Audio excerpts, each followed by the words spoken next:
Salamat po.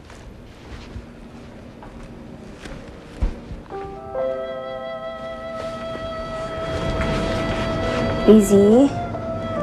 Lizzie? Anong ginagawa mo dyan? Ba't dyan ka natutulog? Akala ko ba umuwi ka na sa mami mo?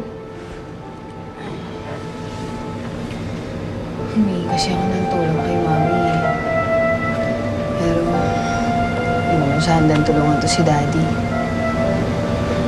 Baka naman may dahilan siya. Sabi niya, wala daw siyang mailalabas na pera. Pero alam ko naman, Katrina, na kung gugustuhin niya talaga, magagawa niya ng paraan.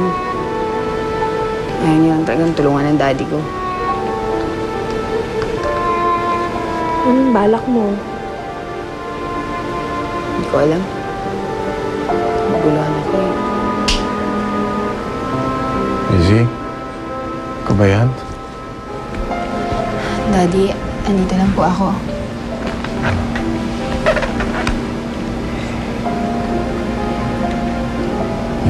May problema ba?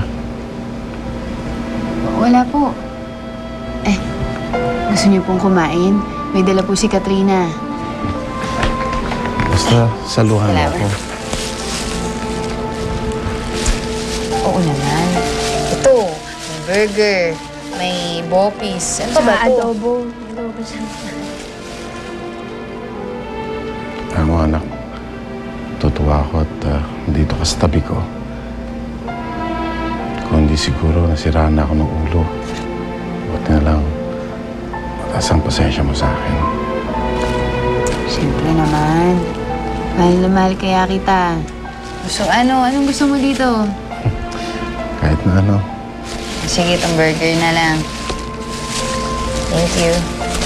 Anak, Oh, pasensya na kung minsan naburito ko, ha. Hirap pa rin kasi ko tanggapin ang kalagayan ko, eh.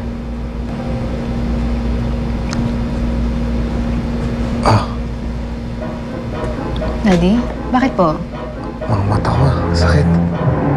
Oh? Ah! Katrina? Oh. Ah!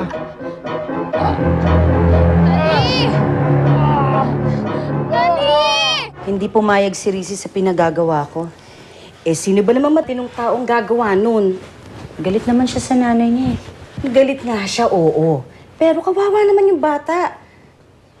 Mabait na bata kaya yung si Rizzy. Rosing, kanino ka ba kampe? Sa akin o kay Alvina? Eh di syempre naman sa'yo. Kaya lang kawawa talaga yung bata eh. Syempre naman nakukonsensya din yun. Nako, walang mangyayari sa kanya kung puro konsensya pa iiralin niya.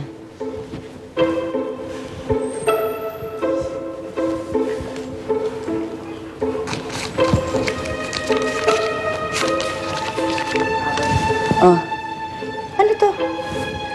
Para sa akin to? Wow, ang laki naman ito. Nanalo ka ba sa sakla? Oh, pero masaya ka, ha? Oo naman. Ikaw kaya magka-1,000.